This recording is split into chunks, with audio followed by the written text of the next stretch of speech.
شاہین T V کے دوستو السلام علیکم۔ آپ کے ذہن میں ہمیشہ ایک سوال اٹھتا ہوگا کہ انسانی روح کیسے نکلتی ہے اور کہاں جاتی ہے۔ جب روح نکلتی ہے تو انسان کا منہ کھل جاتا ہے، ہونٹ کسی بھی قیمت پر آپس میں چپکے ہوئے رہ نہیں سکتے۔ روح پیروں کو کھینچتی ہوئی اوپر کی طرف آتی ہے۔ جب پھیپھڑوں اور دل تک روح کھینچ لی جاتی ہے اور انسان سانس ایک ہی طرف یعنی بہر ہی چلنے لگتی ہے، یہ وہ وقت ہوتا ہے جب چند لمحوں میں انسان شیطان اور فرشتوں کو دنیا میں اپنے سامنے دیکھتا ہے۔ ایک طرف ابلیس اس کے کان میں کچھ مشورے دیتا ہے اور دوسری طرف اس کی زبان اس کے عمل کے مطابق کچھ الفاظ ادا کرنا چاہتی ہے۔ اگر انسان نیک ہوا تو اس کا دماغ اس کی زبان کو کلمہ شہادت کی ہدایت دیتا ہے۔ اگر انسان کافر ہو، بد دین ہو، مشرک ہو یا دنیا پر ست ہو جاتا ہے، اس کا دماغ کنفیوژن اور ایک عجیب ہیبت کا شکار ہو کر شیطان کے مشورے کی پیروی کرتا ہے اور بہت ہی مشکل سے کچھ الفاظ زبان سے ادا کرتا ہے، بھرپور کوشش کرتا ہے۔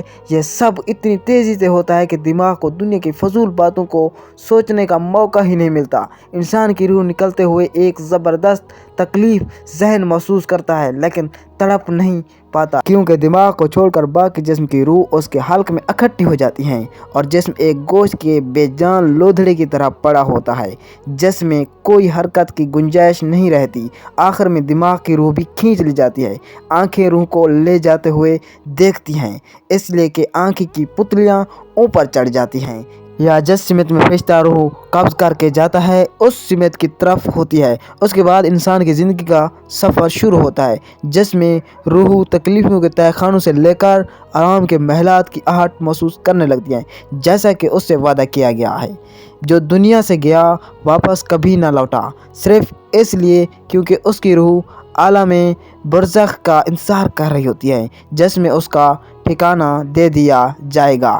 اس دنیا میں محسوس ہونے والی طویل مدت ان روحوں کے لیے چند سیکنڈ سے زیادہ نہیں ہوں گی، یہاں تک کہ اگر کوئی آج سے کروڑوں سال پہلے ہی کیوں نہ مر چکا ہو، مومن کی روح سے اس طرح کھینچ لی جاتی ہے جیسے آٹے سے بال نکالا جاتا ہے۔